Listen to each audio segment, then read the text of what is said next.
And now, a show with inappropriate language. The Powell Movement.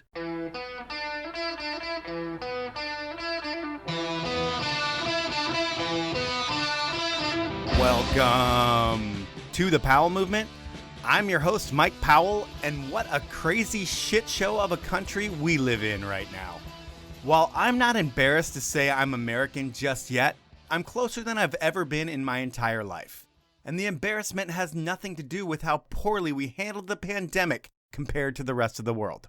Our problems have to do with how our fellow humans are treated. Everyone knows, and a lot of us saw, how George Floyd was murdered. There are no words to explain how unbelievably sad his death is. While I was thinking about whether I should share my opinion about the injustice that we are seeing in America or not, I'm really just a Jewish podcaster from the suburbs who grew up on Dana Dane, Chuck D, and NWA. I don't have the slightest idea of what a black person really goes through in this country on a daily basis. But since I share my opinion on everything else, I'm not going to hide on this issue. And I'm going to share a little bit more about what I think. For a long time, I didn't like Colin Kaepernick. It had nothing to do with his kneeling. It was more that he played for the 49ers. And really, he was only good for one season. But that doesn't matter because him not playing made the biggest statement for social injustice that we have ever seen. All it took was one athlete to take a knee, and some of the military folks I know, they stopped watching football, and they still don't watch it because one person took a knee at a football game in 2016. And there are a lot of people like that, and you can bet they're all old white dudes for the most part. And they will say that they stopped watching football because the NFL players disrespected the servicemen and the country. They refused to see the social injustice and the black people that have suffered for way too long. It was like the awareness that Kaepernick brought to the issue was trumped by the increased hate that it seemed to spur. Ultimately, Colin Kaepernick put his career on the line, and it made zero difference. It's been regression instead of progression on the treatment of black people in this country.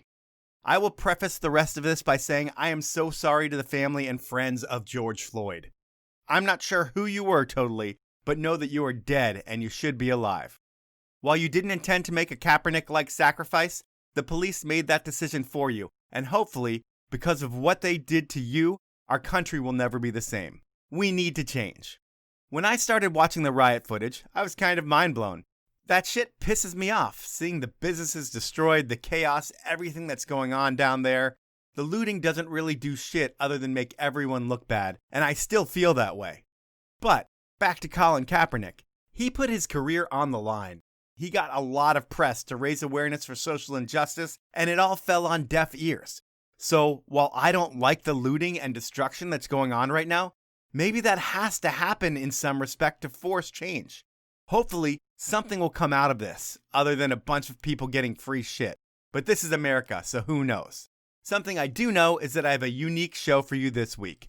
I connected with Brian Park over at Pinkbike to talk about the state of the bike industry, the incredible media machine that is Pinkbike, and the Grim Donut project that he's working on. Before I get into it, I want to ask you to check out my beer drinking challenges on Instagram every Friday, Saturday, and Sunday at 5. I am currently 18-0, and I am crushing it. I am so fast, given there are people faster than me. If you want to join me in the challenge, you can send me a DM on Instagram. My handle's @thepowellmovement. Please follow me as well. You could also send me an email at mike@thepowellmovement, and I will get back to you. I also want you to subscribe to the podcast wherever you listen to me at, and support my amazing sponsors who make the show happen. They are Evo, Stanley, and the 10 Barrel Brewery. Now, let's talk to the Grim Donut, Brian Park. I can't watch that much TV. Yeah, well, we've got a 3.5-month-old, so there's not a lot of TV watching. Pet rocking it? Yeah, he's just doing his thing, having fun. Well, you couldn't have picked a better time to do this. Yep. Thankfully, my parents and her parents and stuff all got to meet him and that, but after that, it's like, man, there's no help. Or even like all the mom groups and shit that like normally people rely on. There's none of that. Or it's different, you know? Yeah. I mean, I think you're in the best spot because if your kid was 5, oh, God. you would be just trying to entertain them. And my kid's 10, so it's great. He's got Xbox and all his buddies are on Xbox. So he still has social life, and then exercise is the hard part, but we have a Peloton. Right. So yesterday he rode for 45 minutes. Nice.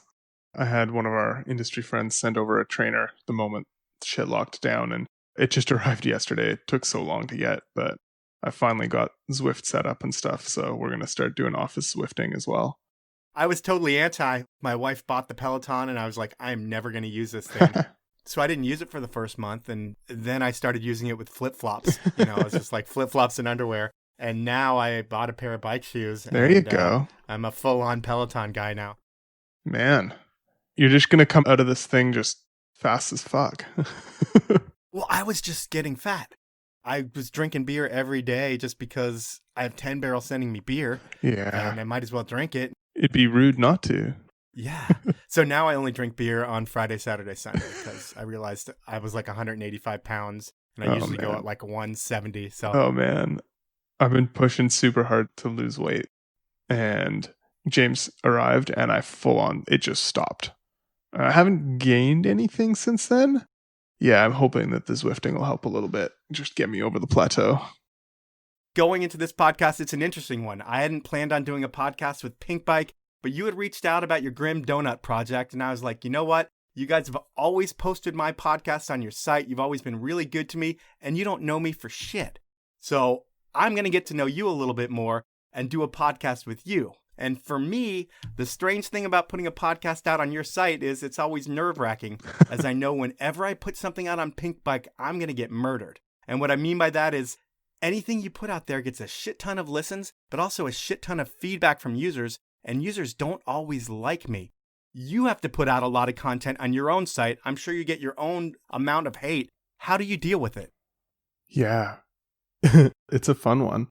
There are sometimes brands who are really nervous about putting stuff out, or I think Carl and Radek's the founder of Pinkbike, to his credit, gotten lots and lots of pressure from the industry and from people to shut down the comments, or, hey, like, I'll pay extra to have no comments on this thing. It's like he's always said, no, absolutely not. There's some things that really piss me off. There's definitely like people who think our reviews are paid, or that we've got Big Derailleur sending us checks to keep the gearbox industry down or whatever. Right. That pisses me off because we work really hard to have a good separation of church and state. But it's good for people to be critical and skeptical of media. So yeah, mountain biking is unfortunately an upper middle class, fairly privileged sport. Full of tech nerds. I like that part. I don't like some of the ignorance that comes along with it at times. So it can be a real challenge. Like, we had a transgender racer start doing quite well last year. Yep. And finding the right path through that was a huge challenge. I was very disappointed in some of our readership at that time, for sure. It's a complicated issue. It's not an easy one for media to navigate or racers to navigate or anything. So it's not like we didn't presume to know an answer going through it, but it definitely sucked that some commenters forgot that there's a person on the other end of their comments. When you think of your users of your website, do you have profiles of who the Pinkbike daily visitor is? Like, Chad is the 30 to 50-year-old doctor, MBA, who raced bikes when he was a kid. He shops at Abercrombie, he buys his bikes from Evo, and he spends 30 minutes in the day on the forums talking about frame geometry. Do you have that kind of breakout of people? So I used to be in marketing at a major bike brand, and we had all of those profiles. And at the time, one of the profiles was like the Pinkbike user. And I would say that our impression of the Pinkbike user was 100% inaccurate now that I'm on the inside of the Pinkbike side. Pinkbike's average users are older. The 16-year-old Pinkbike kid is 32 now. Pinkbike's 20 years old. And he's got 2 kids and 4 bikes and going to be buying kids' bikes. And he's got money now. It is still mostly he, unfortunately. Yeah, what's the breakout? Like 80-20? For Pinkbike users, I actually don't know. But on Facebook, yeah, it's very high. Men to women. It's 80-90%, yeah. And then let's look at the site more. I don't know if you can share numbers of how many people come to the site a day. Is that something that you can be transparent with, or is that kind of protected information? Huh. I don't even know. Like, look at our media kit. I think, like, in good months, we've had 10 million visits. Jesus. Yeah, that's going to be people using the buy and sell in the forums, people uploading photos and sharing videos and whatever else. Anyone going to pinkbike.com/whatever. Yeah, exactly. 10 million people or 10 million uniques. Yeah, that's at the height of a racing season during the summer. Things are crazy. We've had like 4 big bike announcements. I think one of our busiest times is unfortunately when Stevie Smith passed away. That's not a metric we're stoked on. When some people tested positive for doping at the EWS, that was a huge traffic time. So you guys can see definite spikes based on events within the industry, but then you know that race season you're going to be up around, 7 to 10 million people in a month. Probably on average a little bit lower. Don't quote me on this. I think it's probably closer to like average 5-6, but it's been up as high as that. Yeah. Well, we're in a podcast, so I don't really have to quote you. You just said it yourself. There you go. I said it. And who's the direct competition? Is there anybody who even plays closely to what you do in terms of sheer volume? Probably. It's not really apples to apples because Pinkbike's maybe more of a community than most other mountain bike media. And I'm not responsible for all of the rest of it. I'm just responsible for the editorial side. So the homepage stuff. But I'm having you speak on behalf of the whole site and you running every single page right now for this podcast purpose. Sure. Perfect. I would say that I don't think there's a ton of competition in traditional mountain bike media. But, I'm pissed off when Vital does a review that is an amazing review and maybe we're late to the game on something. Sure. That pisses me off. And they do a great job. Terman does a good job. I would say in terms of competition, people ask about GMBN all the time. Okay. Because they've got huge numbers over on YouTube and they do have a community, right? So in that way, they're kind of similar. They don't do any technical editorial. They never do any reviews to their credit because they're sponsored, right? They're 100% pay to play and they're open about that. GMBN is a team of athletes that has a great media plan rather than traditional mountain bike media. We did the Privateer and that's a sponsored thing, kind of in a similar vein. The Privateer was we took a local sort of non-pro racer. He actually worked for us, Adam Price, and he's quite a good rider. And we gave him all the factory support that a pro enduro racer would get to track how much he would improve over the year. And that was a really fun project, but that was sponsored. The brands helped pay for or helped support that effort. Yeah, when you're working with brands, do they come into you guys and be like, hey, we want to do something totally out of the box. We have this much money and it's got to be something different. There's got to be a video element, this element. And then you guys sit in a room, drink beer, smoke a bunch of weed, and you're like, the Privateer. We're going to create that. We'll get them to buy into this, and that'll be the property. Is that kind of how these things come about? Brands would never come in with an idea like that. They'll be like, we've got a really creative, great idea. What if you just did a video that talked about all of the great features of our bike? Right. That's from the brand side. They want to pay you. So they're like, hey, we want to do this. You have this media platform and we want to come in and give you this money. But your idea for our brand has to be totally out of the box. And then you guys have to sit and be the marketing director almost. Is that kind of what happens a lot of the time? There are times where people want you to be the agency. So I used to be on the marketing side and I am 100% guilty of the thing that makes me roll my eyes now. Of the like, we want to do something different and creative. Like you hear that literally in every meeting, every single one. And brands come with ideas. For the most part, the things that have been the most successful are things that have come in-house. We've come up with, we've built, we've had an idea for, we're like, we want to do this thing. Who would be a good partner to help us make this happen? Yep. And then the sales guys have a thing in hand and go, this is what we want to do. Can you help support it? We do the field test every year. And that is a purely technical editorial thing where we give verdicts on bikes. So it can't be sponsored by like Specialized or whatever. It costs a shitload of money to make those happen. So we go to some clothing brands. Sometimes we'll go to tourism. We got an amazing sponsorship from Sierra Nevada last fall for a couple of videos.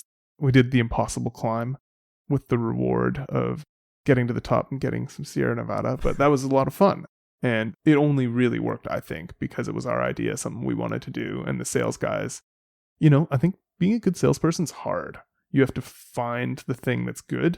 You're Tetrising a lot of like, what brand can work with this? Where does it make sense? Where does it not make sense? It's really easy to kill your credibility if you don't have good salespeople. Well, if you come in with the ideas, I mean, I feel like the Sierra Nevada guy whose in-house marketing might be like, we want to create a promotion that shows how good our beer tastes. And then you guys are like, that is so dumb. Here's what we're going to do. We're going to create a race. You get up the hill the fastest. You get to drink some Sierra Nevada. We'll see how good it tastes by the look on your face. And you're going to love it. Then your sales guy goes, listen, this is the best idea you guys have ever had. We have this huge audience. What do you think? And then in-house, they're like, wow, this is amazing. You take a little bit of their feedback. They feel like it's their idea too. And then you run with it. I mean, that's just my assumption of making everybody happy and getting your money. But I don't even know where I'm going with all of this. I was asking about your competition, and somehow we spun into ads. But Pinkbike is the biggest site in action sports to do what you do. I mean, New Schoolers was out there. There was BMAG in the 90s. And these were all a fraction of what you guys do. But those are different sports. Those have all disappeared, and you guys really haven't. When I say disappeared, New Schoolers is still around. Yeah. But it's not what it was. Shout out to the Barracks, too. Yeah. But were they around in the 90s? I don't know. Actually, I really don't know. I don't think they were. I mean, you look back at your site back in 98, like you can go back to Wayback Machine and just look at the optic of the site. And it is pretty funny to see how 90s it was. You know, it wasn't like it was a big thing back then. In like 2000, you guys had like 12 videos on the whole website. I mean, it was a totally different world. Yeah, I don't think videos were uploadable until, early 2000s sometime. Because it was originally just a way for Radek, he was in school in Calgary, to share photos back to his buddies back in the Lower Mainland. Yeah, it's like 4 dudes posting a lot on there. He's one of them. But when did Pinkbike blow up and become like the go-to media portal for all of mountain biking, or a broad stroke of mountain biking throughout the world? That's a good question. I'm probably not the best to answer that because I was... God damn it, Brian. We want that answer. Well, I can give you some. I was, I graduated in 2004. Were you on Pinkbike when you graduated? Oh, yeah. It was a thing. And at the time, there was MTBR, NSMB, and Pinkbike were the sort of big three. And then you had some of these more like undergroundish ones, H-Core and Ride Monkey and that stuff. Okay. I think Vital was around too pretty early on, but I didn't go to Vital very much. But I think it was more sort of between 2004 and 2010 where it really blew up in terms of total numbers. The forums were a huge thing. I don't think there was a news homepage until 2004, 2005. And then I don't think you could submit articles until 2008. Were you the first ones to really aggregate content through a site by doing that? Because I think that's where all the other sites failed is you get so much content from your users that, I mean, it's ridiculous. Yeah, I think Pinkbike was one of the first. I think that's one of the things that has helped Pinkbike over the years is very much always thinking about like, what does the community want to see, and not being on a high horse about like, did we produce this or did a rider pull together some rad clips? Yeah. I think it was very hard for the mags that were stuck in print mentality. Of like, hey, we're not going to push out anybody else's thing whatsoever unless our writer wrote it. Exactly. Why would we? Like, we need to give context in this. And it's like, no, people just want to see some cool videos, man. Relax. It's just bikes. We're not saving the world here. It's just bikes. Yep. Looking at the site over the years, it's cool to see what you guys have done because I went to your little advertiser link and there are 100 advertisers. So it's working. I think there's more than that. I'm not sure that's up to date. Oh, well, there's 100 that I counted because I was like annoyed when it landed at 100. I'm like, oh man, I could have just guessed 100, but I wanted to make sure it wasn't 99. So you've got a ton of advertisers. You guys are making money. You're the biggest thing in mountain biking, but you guys don't have a big chest and you don't beat on it. You just put user stuff up with your stuff and everything's great. At this point in the show, I'd normally jump into your life and times, and I am going to get to that a little bit. But first, I want to talk about shitty beer, Corona, and what Corona is doing to both you and the bike world. We had mentioned before we started recording that you've just had a baby. It's like 6 months old, and I call it it's a he. So you're in a bump and a log phase, and does that mean that Corona doesn't really impact you at home personally? I mean, I'm stuck at home, but I'm enjoying it. Corona definitely impacts us at home. You know, Pinkbike's really well set up to work from home. We've always had contributors and contractors all over the world. Yep.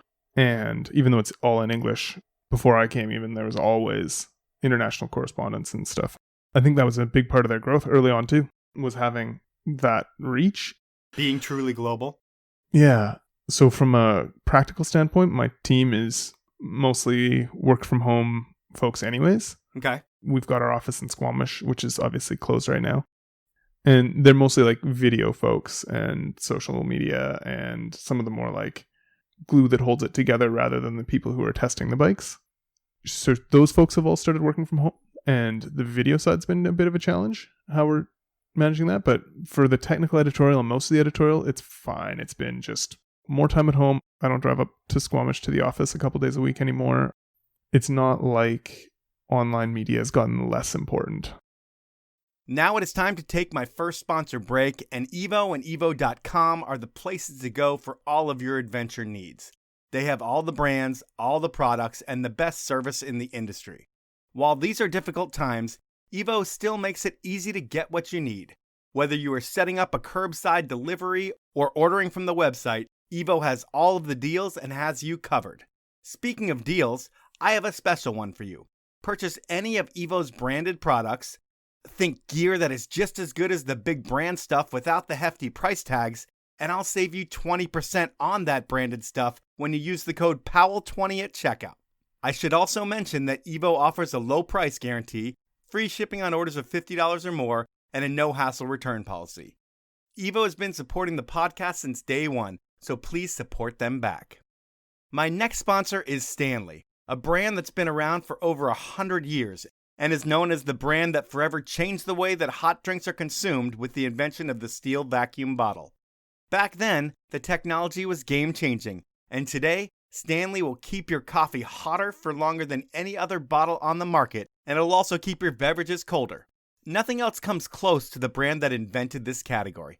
I swear by Stanley products, and now you can too, because I'm going to save you 30% off the entire website. All you need to do is head on over to stanley-pmi.com, do some shopping, and at checkout, you want to enter the code DRINKFAST. That's all one word, and I highly recommend the pint glasses. Those are my sponsors. Now let's get back into the podcast. People are home all day long, and they have more time to spend looking at the website, so I would think that there's probably an increase of traffic, but at the same time, everything is going to be affected, like you said, like every brand, every athlete, every podcaster, every website, every magazine is all going to see the repercussions from this. And while traffic might be up, it's not like the ad sales guys can call brands and be like, hey, we want to get more from you. And it's not like more dollars are coming in, I would think. Or is that happening? Well, two things. One is I think our numbers are up, but they're not up a crazy amount. The numbers that are up are time on site, like crazy. Engagement's way up. A lot of that's because we're missing about a third of what we would normally have, which is racing. You know, a third of our numbers come from content with racing. I've got all these photographers and videographers, and all that content would normally be hitting now. So year over year, we're only up a little bit, but it's cool. We're having to be creative and do different things. Like we did a fake trade show, like a virtual trade show, rather than a real trade show when Sea Otter and Taipei show got canceled. And that was up. Last I checked, our Pond Beaver fake Sea Otter virtual trade show was up something like 70% over the Sea Otter tech coverage from last year. Wow. I mean, people are hungry for content and ideas and stuff. And there's nowhere to get it. You can't really go out and do stuff. You can't go to the shops. People are handcuffed. So I guess they were going to the site and looking at the homepage before. Now they're reading through almost every word on your site if they can, because it's better than sitting looking at it, whatever. And then on the financial side, I think long term, there's going to be some pain. Like I said, it's an upper middle class sport, and the middle class is going to have less money in the future for a while. It's going to take a while to recover from this. So it's kind of silly to think it won't affect the bike industry. But on the media side, let's say a brand has a $2 million marketing budget. You know, forecast scary. People are scared. So boom, you now have a $1 million marketing budget. Yep. But you can't do the 3 bike launches you were going to do this year. Each of those costs $250K. You're not going to any trade shows. You're not doing any international travel. Your race team has half of the season canceled, so no race costs there. And your demo tour is gone. So all of a sudden, the only place for you to communicate and to push your message is ads online or other online media, right? Yeah. We do have pretty good separation of church and state at PB, so I don't know the numbers, but from what I hear, my impression is that we're able to weather this just fine. Yeah. Oh, I would think you'd be fine, but just because the site might get a little more traffic or a lot more engagement or whatever, it's not like you would want to call one of your sponsors and be like, hey, this is happening. You want to up your spend. I think that would almost be rude at this point if you're a sales guy, just based on the climate of like, well, we can't up our spend because we just furloughed half of our staff, which are you hearing a lot of furloughs and layoffs that are going on in the business? Yeah, I mean, I do think that when we do cool shit, we should absolutely make sure that the brands who are positioned to take advantage of it, it's a huge split right now within the industry where the brands that are suffering from this and the brands that are benefiting from it. And it's striking. It's not entirely based on people who sell direct and people who don't, but the direct brands have a huge advantage. For sure. Because they deal on a scarcity model anyways, like they buy less than they think they can sell. So they're never really worried about like a distributor canceling an order. And I think that's what happened early on for a lot of bike brands is the bike industry works, traditional bike industry works that a brand will pay a factory in China to produce a bike, send it to Taiwan, where they assemble the thing from parts from China and Taiwan and all over. Then they'll ship it to a distributor in another country, not where the bike brand is located. So like a US bike brand would then have a distributor in Switzerland.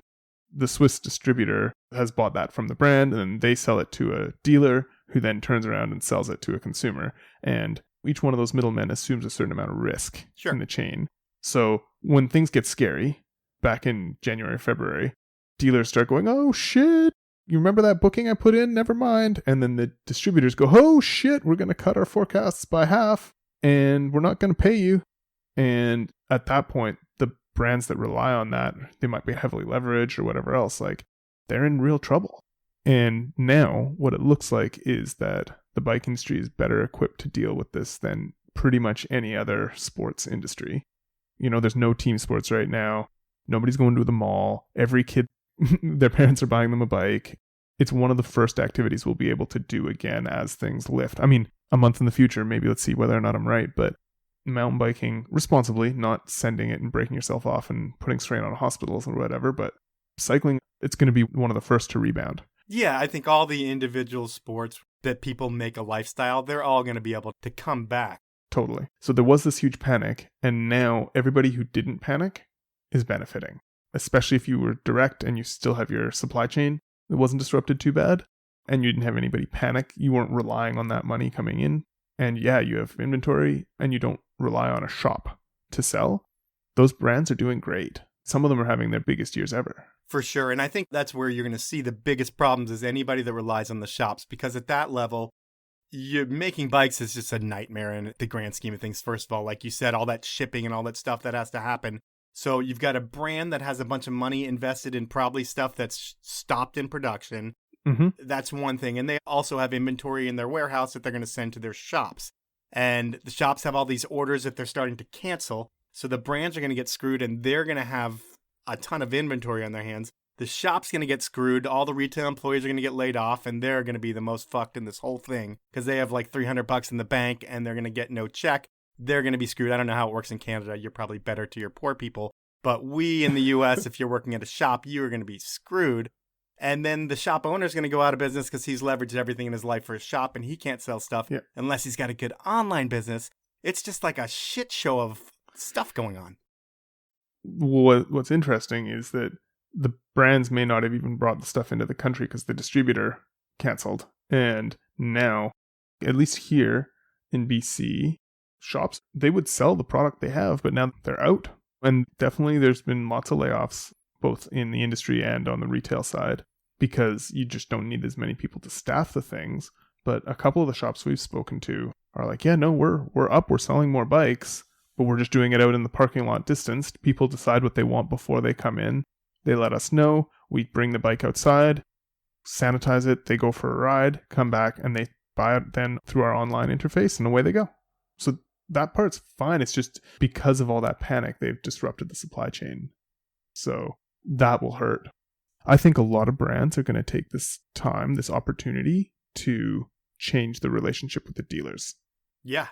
To go direct and crack that door. If you're not going direct at this point, given I get you want to support your retailers, But in terms of margin, bike is a margin-challenged industry as it is. And with all those Yes, it levels, it is ridiculous that you can't go direct and you can't make a margin that will give your company the opportunity to compete in a marketplace in terms of marketing, teams, and all that. When you go through the shops, you really do lose a decent amount. Yeah, I mean, it's the distributor level where they take a ton. And in my opinion, personal opinion here, don't add a ton of value today. Because it used to be that the distributor was the only way to get good information about a forecast for a local market. Yep. You know, what the hell do we know about selling bikes in Poland or whatever? But it's not that hard with the old internets now to figure out what the Polish market needs and then operate on a scarcity model. I'm oversimplifying jobs that people work very hard at, but the industry is going to change for sure because of this. Yeah, I mean, the only thing that you're really doing is minimizing the importance of the personal relationships, but money sometimes makes those not as important as you move forward, unfortunately. Like you said, the internet opens up a whole new way to buy a bike.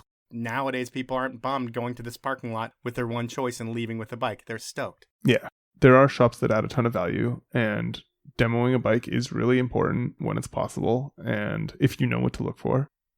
And obviously bike mechanics are more valuable than ever. For sure. But you know what? We don't need to talk about this anymore. So we've talked about brands and consumers, but what's going to happen to the pro rider? Because I know in ski and snowboard, I'm already seeing people who are losing sponsors. I mean, I've already lost a couple sponsors as a podcaster. What's going to happen in the world of pro mountain biking? People are going to find out just how valuable they are. It's a huge problem. Second-year juniors are fucked. It's going to be interesting because right now I see just pretty much every racer getting hammered by their sponsors to provide value. I say that in the most corporate, shitty way possible. And it is just tragic to see people whose like content and stuff I normally love being like, promo code this and here's the 10 reasons I love my sponsor. You know, these people that pay me to say nice things about them. It's like, oh, buddy, oh, don't do this. But it's scary for those guys. For sure. I don't blame them at all. So athletes are never staff.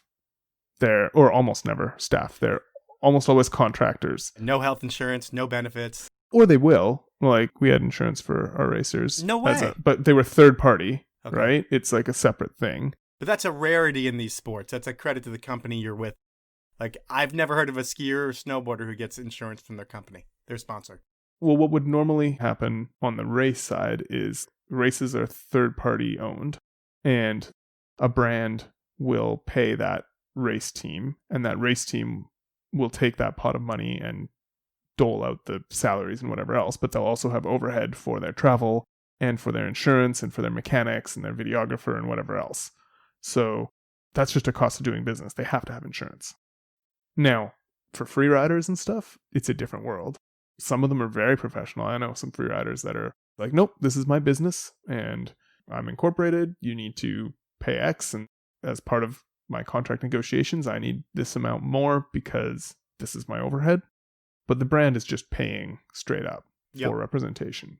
And that's hard. Like, some of the guys who are doing it right now, like the free riders, are going to be fine because... And that's all I care about in biking, I feel like. I shouldn't really say that, but it's true. I've watched a lot of bike videos over the past 20 years just because I love seeing people do gnarly stuff.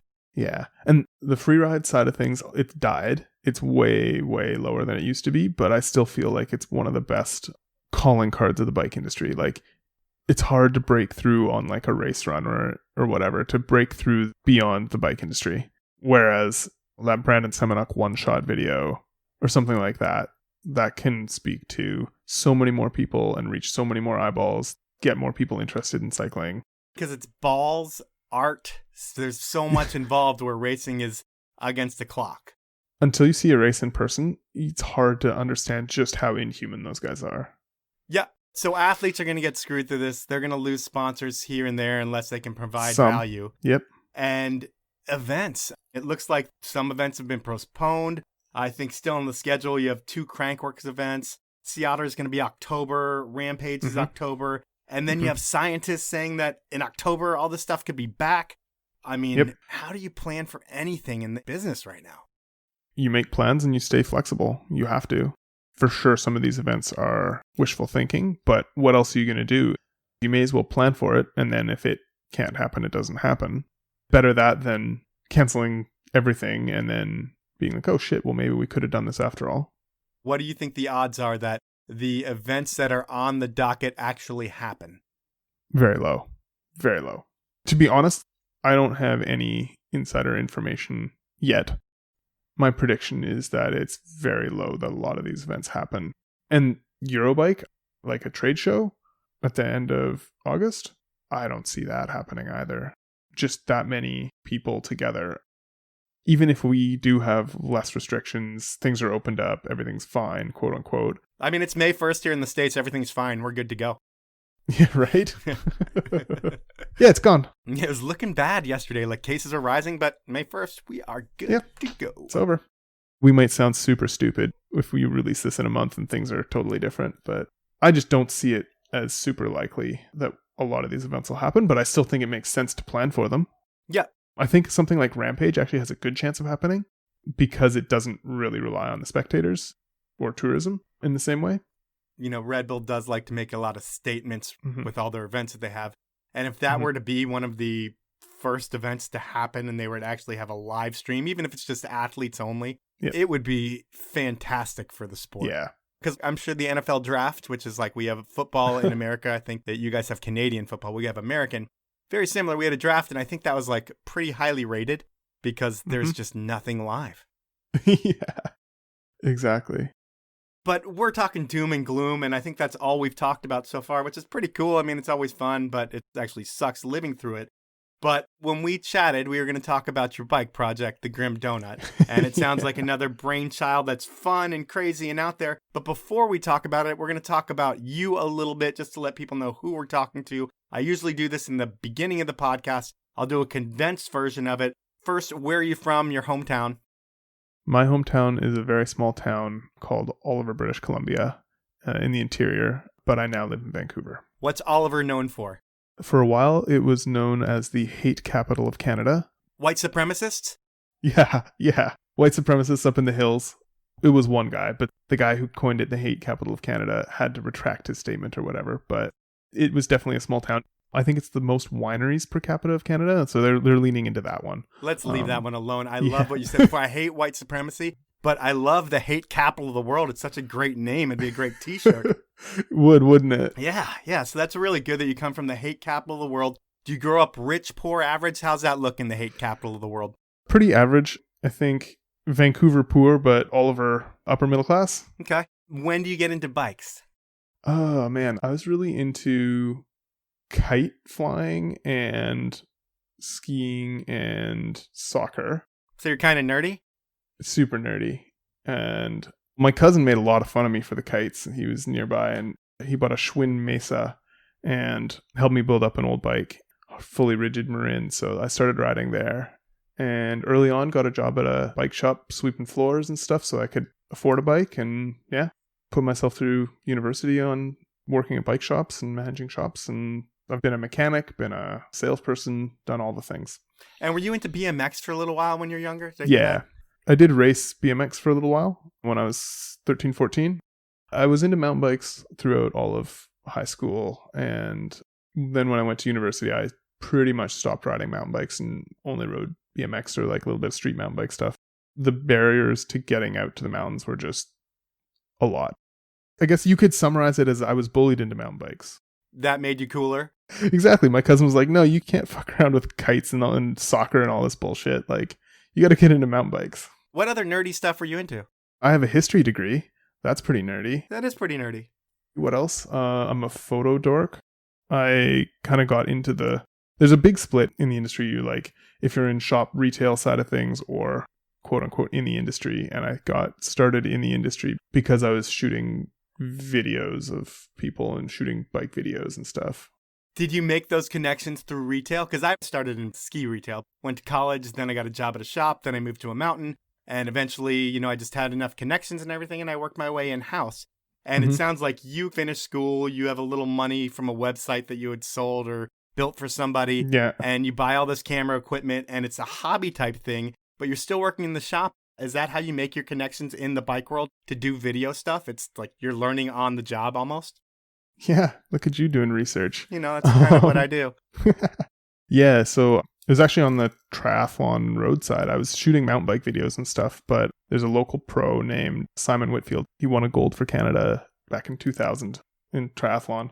And he came into the shop I was working at, and I was filming a bike build video downstairs, and he was like, I've got this bike instead. You should definitely do this one. It's an unreleased Specialized. So we built that up for him, and I shot the video, and he showed it to Specialized, and they were stoked on it. And I started going on a couple trips for them. And then I was able to transition into some mountain bike work for a bunch of different brands, including Rocky Mountain. And then eventually I knew the guys at Rocky and got a job in-house there. And what are you doing when you get in-house at Rocky? Is it just creating content, going on trips with the athletes? Like, what's your involvement? Yeah, it was just a fairly low-level marketing role and lots of video trips and coming up with campaign ideas and trying to make a lot of noise. That's what you're always trying to do in marketing. You're with like a legendary brand who's kind of had some of the pioneers of the sport as part of the program. Totally. Did you get to work with like the Tippies and the Schleys and all those dudes? Totally. Well, Schley was already gone at that point. But yeah, Tippy and Wade. And I think I came back and then like pretty much the same year, they rehired Thomas Vanderhams, which was awesome.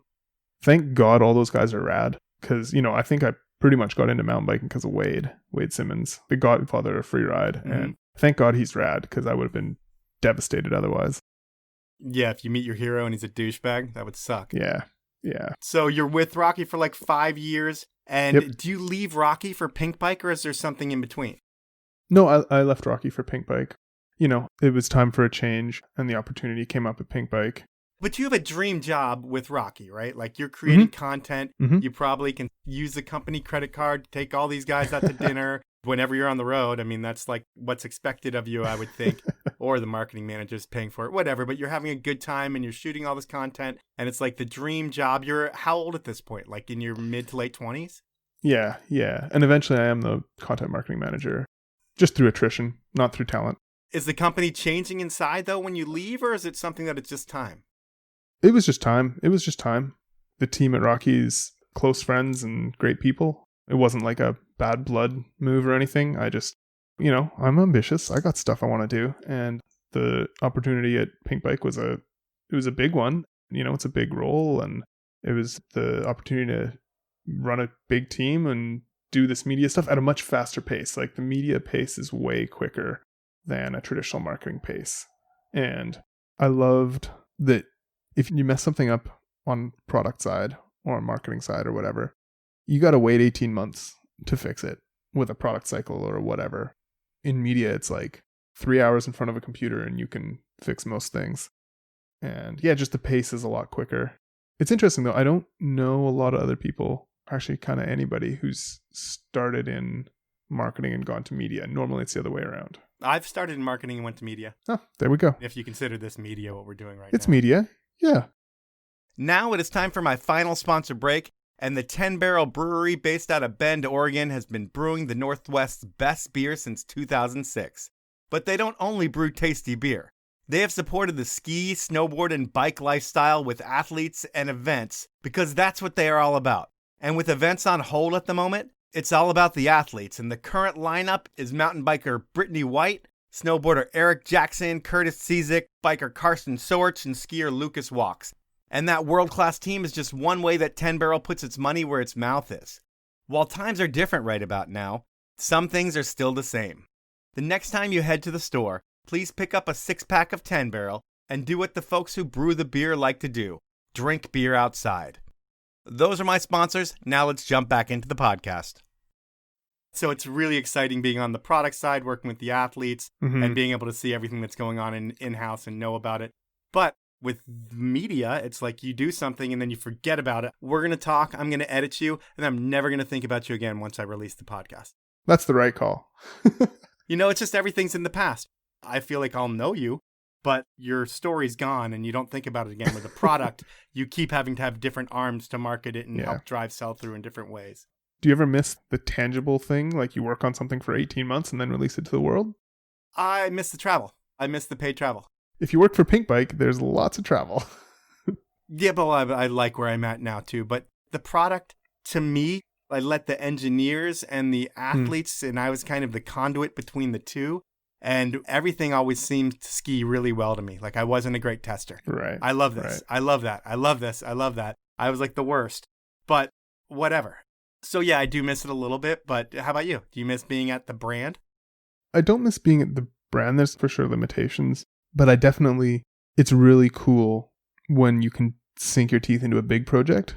So I miss some of the big project stuff. And that's why things like the Grim Donut bike project are really important to me to do. I love your little segue there. I don't know if you meant to do it, but that's what we're going to talk about now is the Grim Donut. When you're hired on in Pinkbike, and it's like 2015-ish, they have a dude named Vernon. He's a tech editor. Yes. He looks like an engineer. He goes to Taiwan. He's going to make a bike. Yes. The whole thing, it kind of looks like he's making stock bikes. Like, oh, let's see if we can do this type of deal. Like if an athlete were to start a company, how would you do it? Well, you'd go over here, look at these bikes, buy one. They tell you what the investment. That's what you guys did back then from what I saw. I thought he did a great job. Vernon is awesome. And from the bike industry dork side, it was pretty funny because nobody knew at that time, or very few people knew at that time, what the structure of the industry looked like on the inside. You know, the fact that you could rock up and say, I would like to buy this many of this. Please put my name on it. You know? All you need is money. It was a huge video at the time. It did really well. And Vernon's a great dude. And it took balls to do that at the time.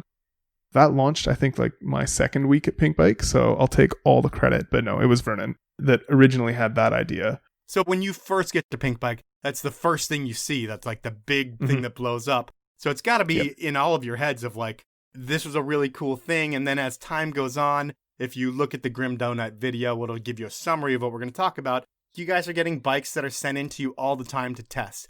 And it's like incremental differences. Oh, we have a different millimeter here.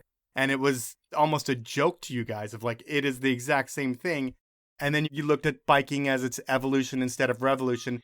And you're like, you know what? Why don't we go do what Vernon did, but a really funny way? We're going to have some crazy geometry. We're going to have features that no one would even think to put on a bike because they're so dumb. And it's going to be awesome. Is that kind of the concept here? Exactly. Yeah. You know, I think a lot of people at brands and a lot of people in the industry get frustrated. Every single bike is game changing and paradigm shifting and whatever marketing term you're going to throw at it. And I think mountain bike editors, like people in the media, get very, very salty. The sodium content is very high. We're pretty jaded. And one of the things that we're jaded about is just that every bike, you get told it's the perfect bike. Because there is technically somewhere out there, there's a perfect bike. Perfect angles, perfect suspension system, perfect everything. Like that will never ever exist. Because maybe perfect for you would be 2 millimeters smaller wheels or whatever. Not every girl wants 12 inches, right? Turns out. Yeah, even before Pinkbike, I always wanted to experiment more because bike companies have to be commercially viable. You know, even if you look at the industry and you go, I know this is the perfect bike, doesn't matter if nobody would buy it because it's not what's in vogue right now. Or other things have to get invented before we make that bike. It took dropper posts before we could steepen seat tube angles because without dropper posts, if your seat was up, it would be right in the way with a steeper seat tube angle. So sometimes it takes a bunch of steps, but it's always like, fuck man, geometry's free. Why don't people experiment more with geometry? And, you know, I was that way at Rocky. I was a pain in the ass in all of the trail map meetings or whatever, all the product development side of things. Always like, well, why don't we make it slacker? Why don't we just make it longer? We know it's going to go there. Rocky has some very smart people making those decisions. They probably made the right ones. But yeah, like if every year the industry says this is the best bike and every year it gets slacker and longer, the premise of the Grim Donut was we looked back 10 years at geometry then, and then we looked at geometry today, and then we just extrapolated 10 years in the future and assumed linear change. And that was fun. We couldn't obviously do all the things. I wanted to put 32-inch wheels on it, but that doesn't exist. Right. Nobody could make... We could have made the rims for it. That wouldn't have been that hard, but making the tires for it didn't exist. So didn't do that. Yeah, so when you're concepting, what are the out there weird things that you guys are going in? Because you're going to send Mike Levy over to Taiwan. He's going to go to a bike show, and he does a great job with this video as well, so you get some props. But What are the things that you guys were really laughing about when you're putting it together? Oh man, we laughed a lot creating the press release, the fake press release that sets Levy off at the start.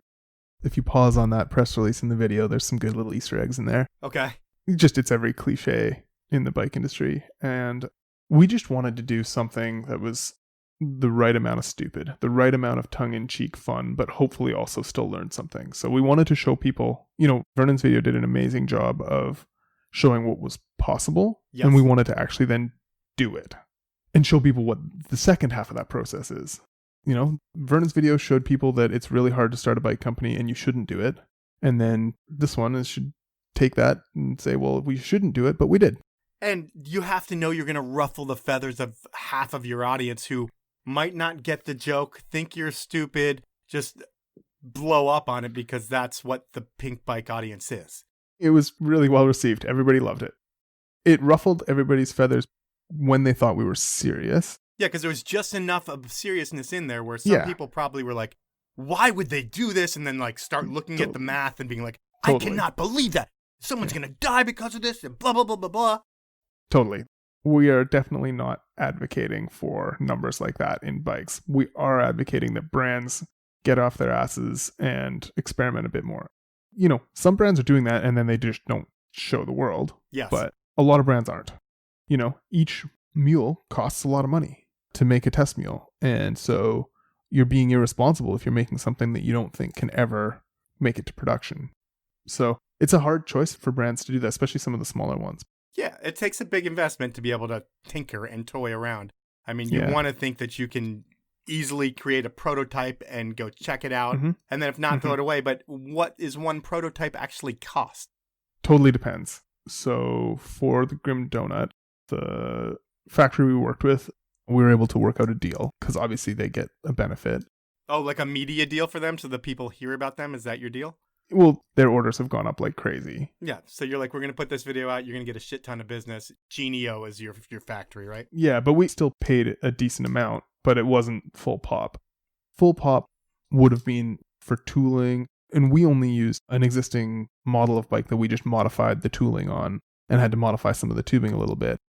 So ours was fairly cheap, and any brand could do this. You could take an existing catalog frame and modify it, and that would just cost between $5,000 and $15,000. Taking that to market would be a whole other thing. You'd have to do tons of ride samples and different size samples and all the rest. But just to get a single one done would be between $5,000 and $15,000, depending on how much custom stuff was involved. A lot of brands will have in-house stuff too. Like at Rocky, we had a fabrication shop. And obviously, the big boys, most of them do. And some of the smaller guys, I think Da Vinci has a good one out east. Who else? I think Santa Cruz has a pretty sick lab. I haven't actually been there, but some of the companies have the capability to do it. I don't think they necessarily need to. It's just as easy to test some geometry stuff because it probably costs more to make it in-house than it does to just send your 3D model over to Taiwan and get it made. So you needed Mike to go over there to be able to get the content for people to be able to look at him, look at his designs and tell him he was stupid. And then also be like, well, but we can help you. It'll be $100,000 minimum. But could you really just come up with your design and email it over to Genio and then $15,000 later you could have your prototype? Yep, totally. Now, the whole point of the first video, and a point that I would drive home for sure, is you cannot have manufacturing anywhere, Asia or otherwise, without a ton of FaceTime and without checking it out. It makes a huge difference. If you are a North American bike brand that is manufacturing overseas, you need an office there or you need an agent there that is constantly there. Dude, if you don't, I've heard horror stories in the bike world of bondoed frames and all kinds of shit that can happen. Totally. And just lost in communication stuff. I think the first time I went to Taiwan for Rocky Mountain, we were shooting catalog photos of a bike that we didn't have final production on. So what we needed to do is we needed to build the bike out of a rapid prototype. So that's like a 3D printed composite plastic prototype. And we had to shoot the bike.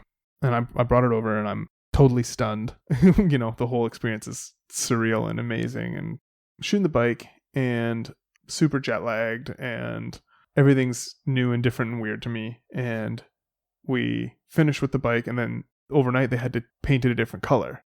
Well, the communication from our graphics team was not clear as it could have been. And they tried to powder coat it, which requires an oven. So the next day I arrived to shoot the second color, and the whole frame is melted in half. It's like a Dali painting. It's just like, oh shit. And yeah, just communication. You have to be so clear all the time. And they did the right thing. Like, they followed the instructions, but that problem would have been unresolvable if we hadn't been there. Yeah, you don't want the horror story of spending all this money, not being there to watch your investment be built.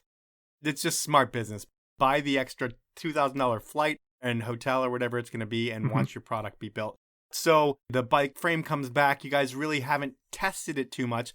But in just looking at the bike frame when it comes back, to me, the angles in the front make it kind of look like buck teethy to me. Buck tooth technology, I would call it. That's it. Perfect. That's going to make it into the press kit for sure. Great. I'm happy to contribute. But yeah, it just looks unsafe for anyone who's going to do anything other than ride it down the street for that video. But what do you guys expect? Do you expect Mike to hurt himself out there testing this thing? Well, no, I don't.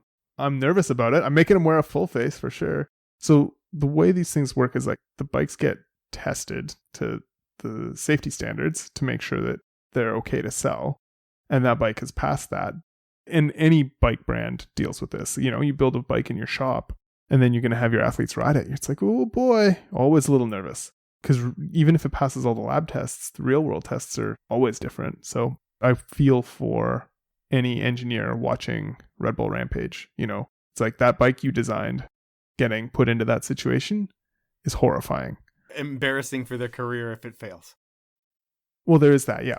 Even though I don't think anybody would really blame a bike for failing at Rampage, you know? But, you know, that's someone's personal thing. Like when they look at a dude in the eye and they're like, yeah, man, this thing will take anything you'll do to it. Because those engineers know those top riders and there's a friendship there and they're hopefully developing stuff together. Yes. So it would be mortifying to see something break in that level. Mortifying. And God forbid somebody gets hurt, right? Yeah. So it's a scary thing. I don't think I could handle that stress, to be honest. I'm stressed enough at Rampage. Anyways, yeah, so the bike has passed all the safety stuff. I'm definitely concerned about a few things on it, but you have to try stuff to learn. Sure. I think that head tube angle is going to put more stress than the lab testing can do, but they do say that it's strong and safe, and I'm curious to see how it goes. My bigger issue is like, man, we're going to have a lot of pushing bind in that fork at slow speeds.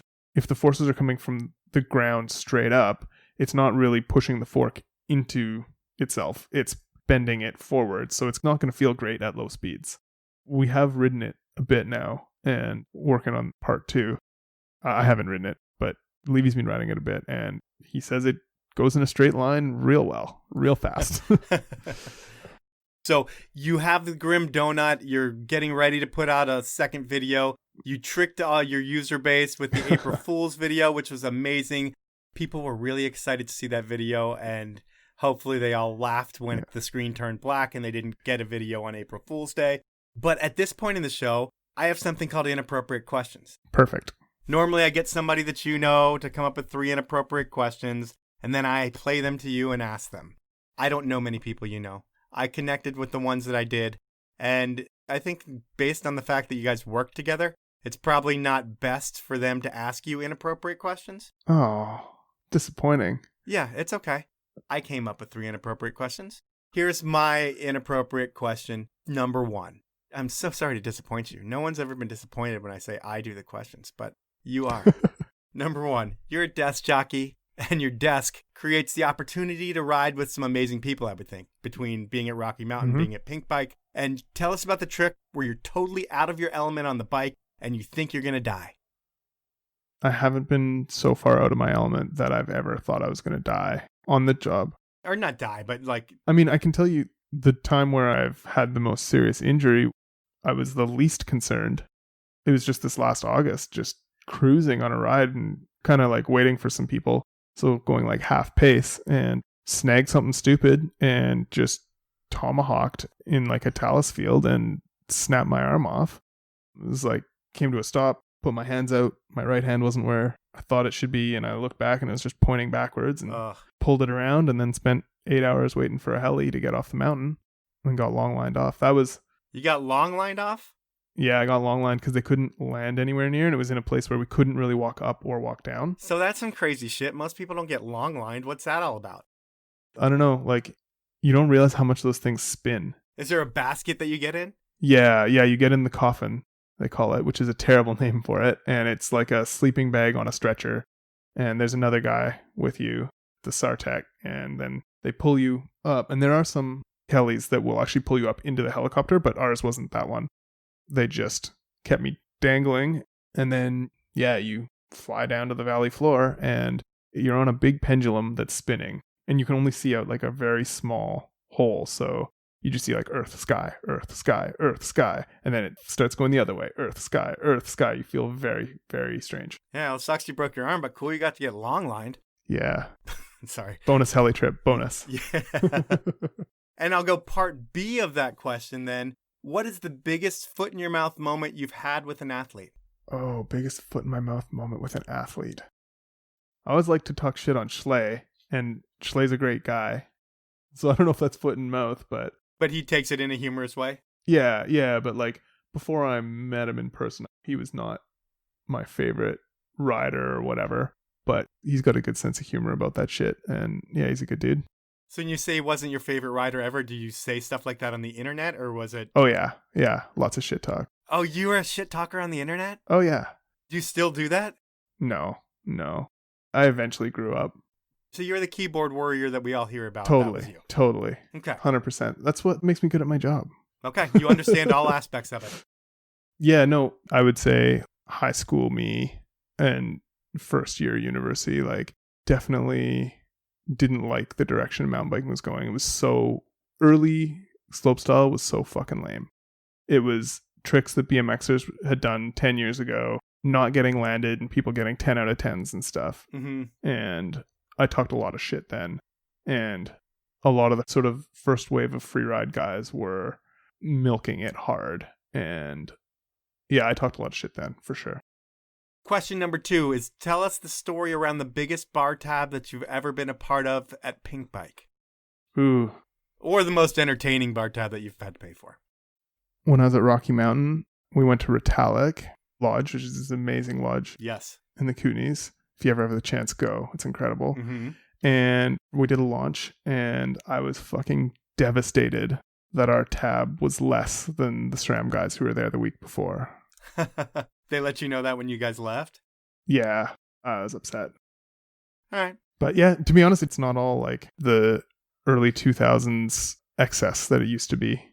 No, but I mean, I'm sure you have events where you take people, and if you take 50 people who are all having 4 beers, it's a huge tab, but no one only has 4. Yeah, every year at Pinkbike, we do a friends and family heli drop in Whistler, and at the end of that, we go to Sushi Village and fuck the place up, and that one gets pretty savage, for sure, because it's always, 50, 60 people. All the different private rooms with full tables of sushi. Exactly. See, that's what I want to hear. That's fun. I'm glad you guys do stuff like that. And number 3, your final inappropriate question. What illegal things have you had to do in the name of your job over the years? I would say over the years, there's been a ton of unsanctioned drone flying and unpermitted filming. And they're pretty Super serious illegal. about their permitting up in Canada. I know I did some filming stuff up there. And it was a total hassle. Yeah. We're all on the straight and narrow now, but on my way up, definitely the advantage of being a kid and just fast and loose. Yep. Play dumb. Yeah, exactly. Oh, I didn't know. I definitely, when I was a kid, posted lots of videos with no music rights, which is a shitty thing to do, but it was a complicated time. Like, understanding master and sync rights for music stuff is a nightmare, and was even more of a nightmare back then. Now you can just go to like your music library of whatever and pay a fee and get it. But back in the day, that wasn't the case. So it was like, fuck it, Metallica's probably fine with this. Yeah. When they were definitely not. Well, you've never had to kill anybody for your job. Never had to kill anybody for my job. Yeah, no. I feel like we're really ruining the rock stars, and yeah. We just have to get one good story out of it. Well, that's why this is a different podcast. There is no rock star. You're Brian Park, the head of editorial at Pinkbike, whereas even your last title would be like the marketing manager at Rocky Mountain would sound less nerdy than the head of editorial at Pinkbike. That's true. And it's just kind of the trade-off that you made in your career, but you've gone to a site that has changed, I guess, not changed, but has been a hub for mountain biking, and there's nothing else close to it, I don't feel like, and it's cool to chat with you. I don't always like when I put stuff out on your site. I like the listens I get. You got to get a thicker skin, man. I mean, I have a thick skin. I get called a douchebag all the time. Oh, that's so shitty. I get a lot of people that listen, too. But it's just when I put something up on the site, like I didn't put Casey up because I said this thing that he did not like. I might as well share it in this podcast. Sure, yeah. He called me and he didn't like the fact that I said B-level athlete. And I said B-level athlete because it would be like Hollywood. An A-list actor would be Tom Cruise. A B-list actor would be someone who's not on Tom Cruise's level but still has Chris Pratt, maybe. I don't know. I think that's an actor. He's an A-level now, but yeah, you're 100% right. Casey, if you're listening, you're wrong. You're an amazing athlete. He is. He's a super sick athlete, but he's definitely not an Aaron Gwynn or Brandon Semenuk. Right. And I said the same thing about skiing. He's definitely not a Seth Morrison or Pep Fuhas. And he did not like that. Called me after the fact and told me he didn't like it. And he's a cool dude, man. I was kind of bummed that he said that. But I knew if I put that up on Pinkbike, they would destroy me just for saying it. No, you know what? They wouldn't. I think they wouldn't on that particular thing. I mean, I'm surprised he took issue with that. And I think Casey's value, or one of the unique things about him, is that he kind of does what he does in both spaces. That's a unique thing. Yeah, nobody does that. Yeah, he's not a top-level dude in either. But that's why it's cool. That's pretty much it for the podcast, man. I want to thank you for your time, man. I love your website. Awesome. Well, hey, thanks for the time. I really appreciate it. It's been fun to chat. It's weird to talk about media when you're in media. So that was time with Brian Park of Pinkbike, and it was fun to change it up a little bit and talk about something other than a person's life. And for me, Pinkbike is so intriguing as they have such a strong voice. I mean, 6 million people a month is a shit ton of people. And on top of that, they have always been good to me and the podcast, even if their audience does think I'm a douchebag half the time. Shit, everybody knows me probably thinks that, and that's okay.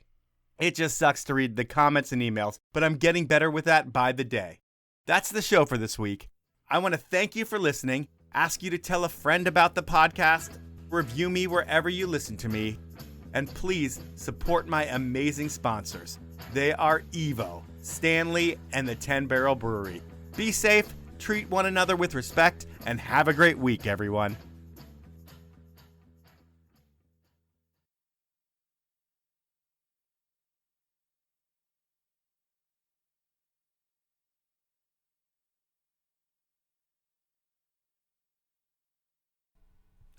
Everyone knows how George Floyd was murdered. Everyone knows or saw how George Floyd was murdered. George Floyd was murdered. Everyone knows that George Floyd was murdered.